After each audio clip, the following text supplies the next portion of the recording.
उद्धव ठाकरे यांच्या नेतृत्वाखालील पक्षाचा आहे, म्हणजे बाळासाहेब ठाकरेंच्या पक्षाचा. हा त्यांचा मुख्य युक्तिवाद आहे. आणि त्यानंतर पर्याय आपण पाहिलं असेल, न्यायालयाने त्यांना अल्टरनेटिव्ह विचारला.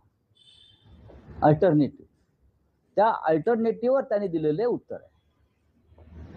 भाजप परत एकदा हिंदीवर लक्ष केंद्रित म्हणजे काय करणार? इंस्टाग्रामवरती मंत्र्यांनी आता प्रत्येक केंद्रीय मंत्र्याला एक दिवस विद्यापीठाचा दौरा करायचा. त्यांच्या आधी त्यांनी महाराष्ट्रातल्या आश्रमशाळेत जाऊन यावं. काल परत एकदा मी एक माझ्या ट्विटर हँडलवरती दिलाय की सुरगाण्यामधल्या सरकारी आश्रमशाळेमधली परिस्थिती काय आहे.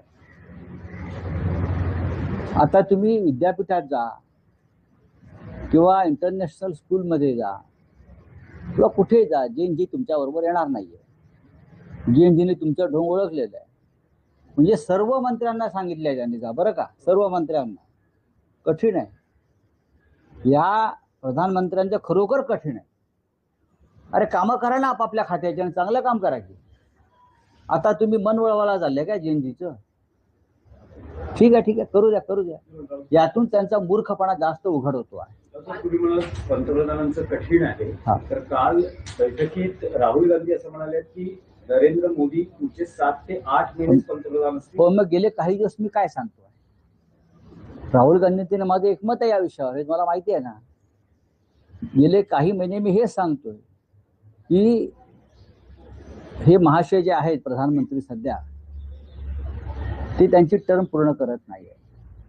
त्यांना अत्यंत वाईट परिस्थितीत हे पद सोडावं लागत आहे. तुम्हाला 17 सप्टेंबर नंतर या गोष्टीचा उलगडा होईल.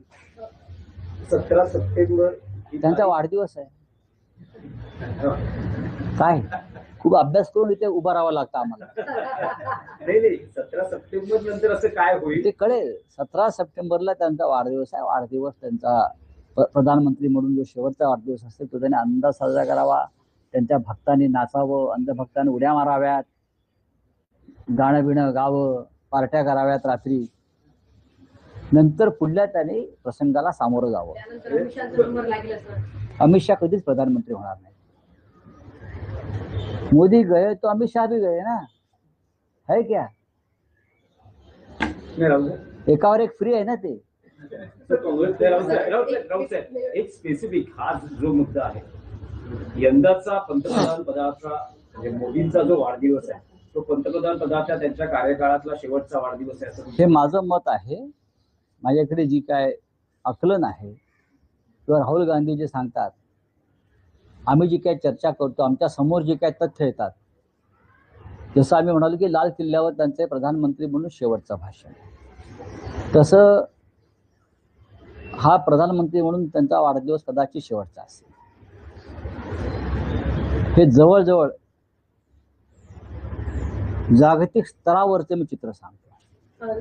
कोकणामध्ये राष्ट्रवादी आणि काँग्रेस, राष्ट्रवादी शिवसेना शिंदे गटामधला वाद जो आहे तो काही संपत नाहीये. रामदास कदम यांनी एक विषय आहे की तुम्ही राम मंदिर दानपेटी चोरीचा मुद्दा लावून धरला, तुमचं आंदोलन झालं, पण उत्तर प्रदेशात जी SIT स्थापन केली गेली त्यात चंपतराय आणि अजय मिश्रा यांना क्लीन. म्हणजे हे जसं महाराष्ट्रात बलात्कारांना सोडलं जात आहे पुरावे असताना, तसंच आहे ते. देशभरातली भाजपची राजवटीतली कायदा सुव्यवस्था अशीच आहे. चोरांना, मुख्य चोरांना सोडायचं. महाराष्ट्रात बलात्कारांना, खुन्यांना सोडायचं, आपल्या पक्षात घ्यायचं. जसं साहिल देविदास चौगुले ही व्यक्ती शिंदे गटामध्ये म्हणजे आपल्या पक्षात घ्यायचं. तसे चंपतराय, महाराष्ट्रात पण नाशिकला चंपतराय आहेत, नाहीत, सर्वत्र आहेत. चंपतराय, अनिल मिश्रा हे सर्वत्र आहेत. पण आमचं आंदोलन संपणार नाही. उद्या शनिवारी पुणे जिल्ह्यातल्या मोरगाव येथे रामरक्षा आंदोलन आहे मोठं जिल्ह्यातलं. मी स्वतः जातो. चला. विनोद तावडे यांच्यावर उत्तर प्रदेश चांगली गोष्ट आहे. मराठी माणसावर, मराठी नेत्यावर मोदींनी हा दाखवलेला विश्वास आहे. विनोद तावडे हे जुन्या फळीतले भाजपचे नेते आहेत, ज्यांची भावना शिवसेना भाजपा युती तुटू नये अशा असणाऱ्यांपैकी जुन्या फळीतले जे प्रमोदजी, मुंडेजी, विनोद तावडेजी, ही जी जुनी फळी होती त्याच्यामधले विनोद तावडे आहेत. त्याच्यामुळे आम्हाला त्यांच्याविषयी आस्था आहे.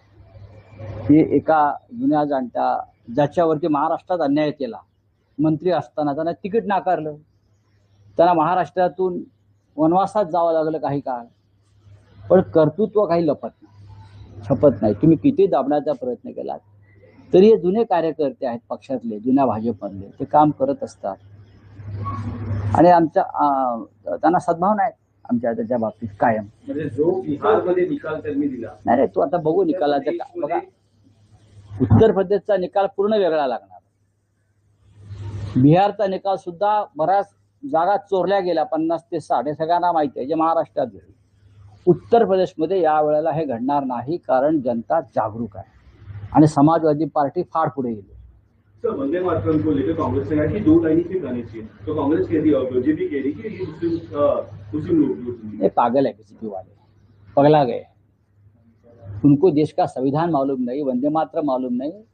जो 6 छंद है वंदे मातरम के, वो अमित शाह और मोदी जी ने गाकर दिखाए तो अच्छा रहेगा, सामने आकर, पब्लिक के सामने आकर, विदाउट टेलीप्रॉम्प्टर. 2 छंद को ही संविधान ने स्वीकारा है, संविधान ने. और देश के स्वतंत्रता संग्राम से पहले कांग्रेस वर्किंग कमेटी में रविंद्रनाथ टैगोर जी के सूचना पर ये 2 छंद का स्वीकार किया है. भारतीय जनता पार्टी गुरुदेव रविंद्रनाथ टैगोर से बड़ी नहीं है, ऊपर नहीं है, समझा.